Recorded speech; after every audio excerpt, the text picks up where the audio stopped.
नमस्कार दोस्तों, मैं सिद्धांत ओलंपिक स्टडी में आपका बहुत बहुत स्वागत है। कैसे आप सभी लोग? उम्मीद करता हूं कि सभी लोग स्वस्थ होंगे, व्यस्त होंगे, परीक्षाओं की तैयारी बहुत अच्छे ढंग से कर रहे होंगे।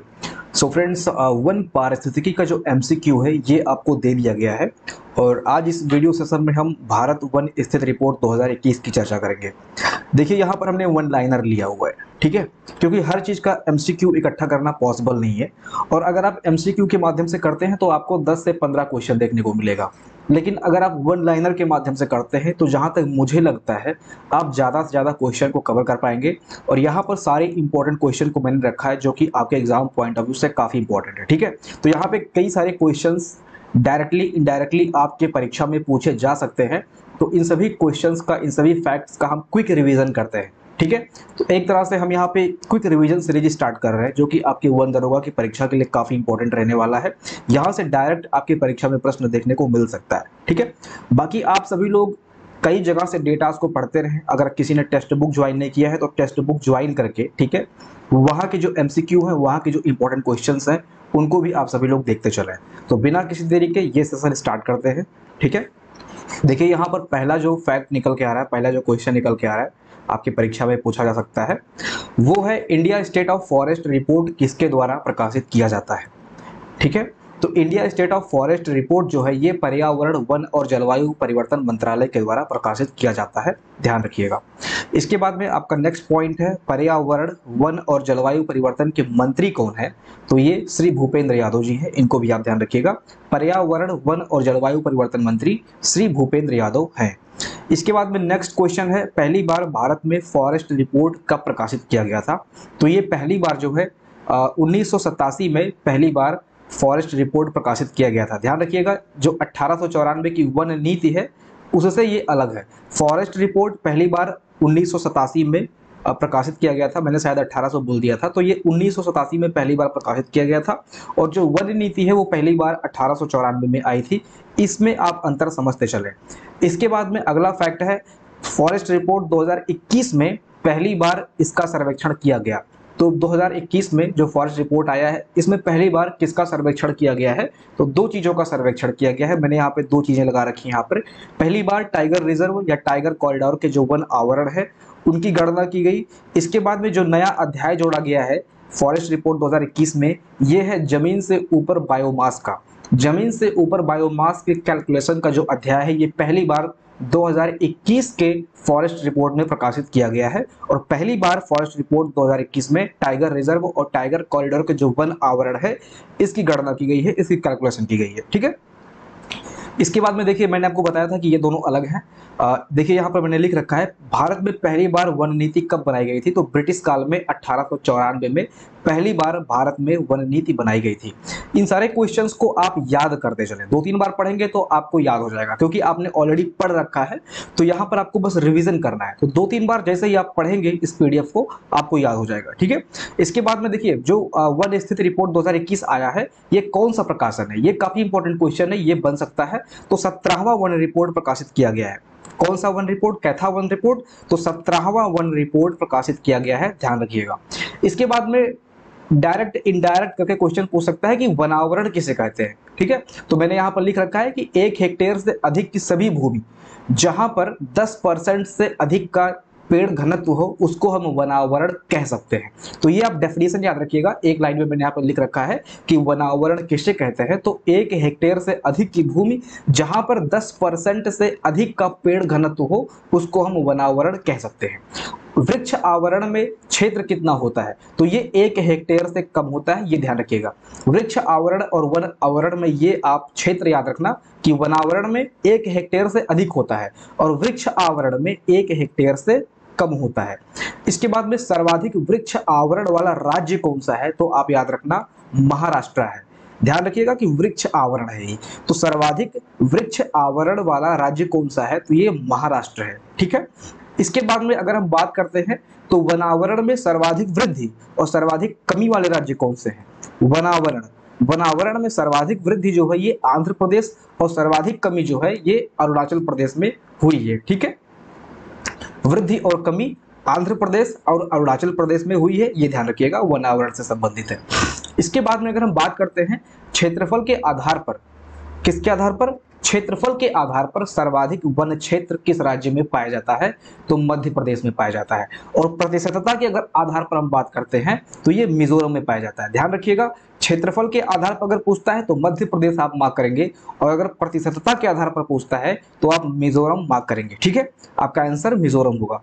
इसके बाद में सबसे कम वन किस राज्य में पाया जाता है? तो ये आपका हरियाणा होगा। ठीक है, कहीं कहीं पंजाब भी लिख देता है, तो आप लोग कंफ्यूज मत होना, हरियाणा आपका राइट आंसर होगा। सबसे कम वन जो है ये हरियाणा में पाया जाता है। ठीक है, इसके बाद में अगर हम बात करते हैं वन 2021 के अनुसार, वन रिपोर्ट 2021 के अनुसार भारत का आवरण क्षेत्र कितने किलोमीटर है? तो ये डेटा आप याद रखना, ये डेटा याद रखना। ठीक है, 7,13,789 वर्ग किलोमीटर, 7,13,789 वर्ग किलोमीटर पर भारत में वन आवरण क्षेत्र पाया जाता है। ठीक है, आवरण क्षेत्र पाया जाता है, मतलब वन आवरण या वृक्ष आवरण की बात करते हैं। देखते हैं अभी यहाँ पर शायद ये वन आवरण की ही बात कर रहे हैं। ठीक है, इसके बाद में अगर हम बात करें भारत वन रिपोर्ट 2021 के अनुसार भारत का वनावरण कुल भौगोलिक क्षेत्रफल का कितने प्रतिशत है?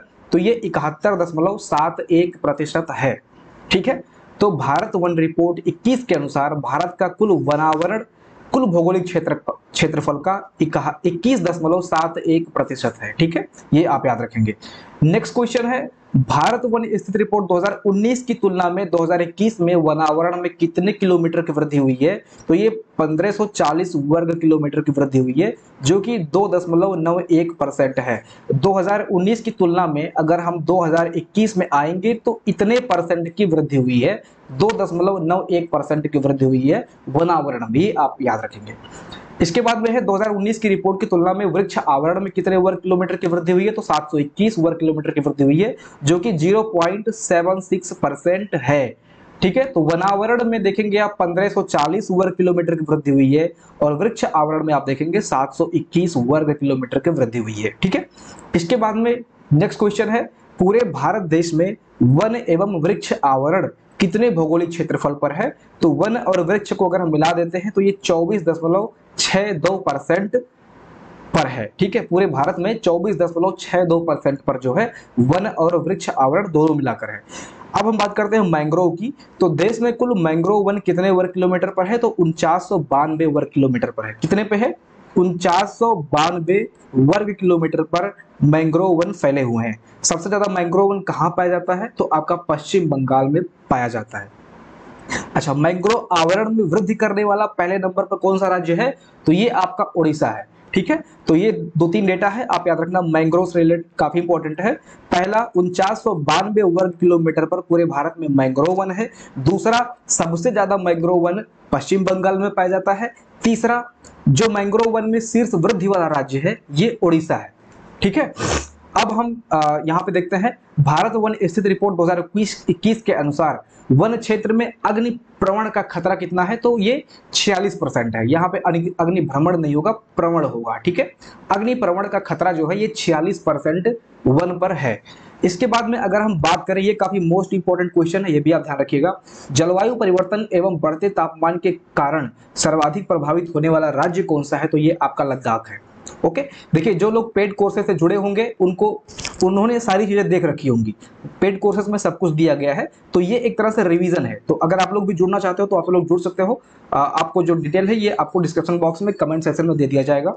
अगला है 3 टाइगर रिजर्व। देखिए वन क्षेत्र में वृद्धि करने वाले शीर्ष 3 टाइगर रिजर्व कौन से हैं? तो बक्सा, अन्नामलाई और इंद्रावती। बक्सा, अन्नामलाई और इंद्रावती टाइगर रिजर्व में वन क्षेत्र में वृद्धि हुई है। तो सबसे ज्यादा बक्सा में, फिर अन्नामलाई में, फिर इंद्रावती में वृद्धि हुई है। देश में कुल कितने टाइगर रिजर्व हैं? तो ये 54 टाइगर रिजर्व हैं, कहीं कहीं पर 53 लिखा रहता है एक्चुअली। ओके, तो आपका राइट आंसर 54 होगा, ध्यान रखिएगा सभी लोग। ठीक है, इसके बाद में क्षेत्रफल के अनुसार भारत का सबसे बड़ा टाइगर रिजर्व कौन सा है? तो ये नागार्जुन सागर श्रीशैलम टाइगर रिजर्व, जो कि आंध्र प्रदेश में है। ये काफी इंपॉर्टेंट है, इसको आप सभी लोग याद रखना। क्षेत्रफल के अनुसार भारत का सबसे बड़ा tiger reserve Nagarjun tiger reserve है। किस टाइगर रिजर्व में सबसे अधिक वन आवरण है? तो पक्के टाइगर रिजर्व अरुणाचल प्रदेश में सबसे ज्यादा वन आवरण है। अच्छा, सबसे ज्यादा वन आवरण वृद्धि किसमें हुई थी? तो बक्सा में हुई थी। और सबसे ज्यादा वन आवरण कहां पर है? तो पक्के टाइगर रिजर्व में है। सबसे बड़ा टाइगर रिजर्व कौन सा है? तो नागार्जुन सागर टाइगर रिजर्व सबसे बड़ा टाइगर रिजर्व है। तो ये आपके भारत वन स्थिति रिपोर्ट के अनुसार का डेटा है, ये आपने देख लिया। अब उत्तर प्रदेश से संबंधित जो इंपॉर्टेंट डेटा बन सकता है, इसको भी आप सभी लोग देखते चलें। देखिए, भारतीय वन सर्वेक्षण संस्थान कहां पर है? तो उत्तराखंड के देहरादून में है। मोस्ट इंपॉर्टेंट डेटा है, याद रखना। भारतीय वन नीति 1988 के अनुसार भारत में कितने प्रतिशत पर वन होना चाहिए? तो 33.33 होना चाहिए, सभी को पता होगा। इसके बाद में उत्तर प्रदेश में कुल वन और वृक्ष आवरण कितने वर्ग किलोमीटर पर है? तो इतने वर्ग किलोमीटर पर है, ठीक है, 22,238 वर्ग किलोमीटर पर, जो कि पूरे भौगोलिक क्षेत्रफल का 9.23% है। ये भी आप डेटा याद रखना। उत्तर प्रदेश में कुल यहाँ पर वन और वृक्ष आवरण दोनों की बात हो रही है, तो वन और वृक्ष आवरण 22,238 वर्ग किलोमीटर पे है, जो कि 9.23% कवर करता है उत्तर प्रदेश में, ठीक है। इसके बाद में आगे बढ़ते हैं हम। उत्तर प्रदेश में 2019 वन रिपोर्ट की तुलना में 2021 में 19 से 21 की तुलना की गई है, तो कितने वर्ग किलोमीटर की वृद्धि हुई है? 12.24 वर्ग किलोमीटर की वृद्धि हुई है। काफी कम वृद्धि रही है उत्तर प्रदेश में, 12.24 वर्ग किलोमीटर, मतलब 12.5 कह सकते हैं, लगभग अप्रॉक्स, ठीक है। अब हम देखते हैं नेक्स्ट फैक्ट, क्षेत्रफल के आधार पर सर्वाधिक और सबसे कम वन आवरण वाला जिला कौन सा है? तो सर्वाधिक वन आवरण वाला जिला जो है आपका सोनभद्र है, और सबसे कम वन आवरण वाला जिला जो है आपका ये भदोही है, ठीक है। इसके बाद में प्रतिशत के आधार पर सर्वाधिक वन आवरण वाला जिला कौन सा है? तो सोनभद्र सबसे अधिक है प्रतिशत के आधार पर, और प्रतिशत के हिसाब से भदोही सबसे कम है। तो ये दोनों डेटा सेम है, ठीक है। वन आवरण में प्रतिशत के हिसाब से और वन आवरण क्षेत्र के हिसाब से दोनों में जो है ये सोनभद्र और भदोही सबसे ज्यादा और सबसे कम है। इसके बाद में अगर हम बात करते हैं 2019 की तुलना में वनावरण वृद्धि तथा कमी करने वाले जिले कौन से हैं? तो सहारनपुर और सोनभद्र। सबसे ज्यादा वनावरण में वृद्धि आपका सहारनपुर में हुआ है, और सबसे ज्यादा वनावरण में कमी आपका सोनभद्र में हुआ है। तो जहां पर सबसे ज्यादा वन है वहीं पर काटा भी गया है, यानी कि वनावरण में कमी जो है सोनभद्र में हुआ है, ठीक है। इसके बाद में सबसे कम वन किस जिला में है? तो आपका लखीमपुर खीरी जिला में सबसे कम वन है, ठीक है। इसके बाद में सबसे अधिक खुले मध्यम सघन वाले वन कौन से हैं? तो सोनभद्र है। खुले मध्यम सघन वाले वन कौन से हैं? तो सोनभद्र में सबसे अधिक खुले मध्यम सघन वाले वन पाए जाते हैं। सबसे ज्यादा और सबसे कम झाड़ियां कहां पर पाई जाती हैं? तो आगरा में सबसे ज्यादा झाड़ियां पाई जाती हैं, और सुल्तानपुर में सबसे ज्यादा कम झाड़ियां पाई जाती हैं, सबसे कम झाड़ियां पाई जाती हैं, ठीक है। उत्तर प्रदेश में कुल कितने वन क्षेत्र आग के शिकार होने के अनुकूल हैं?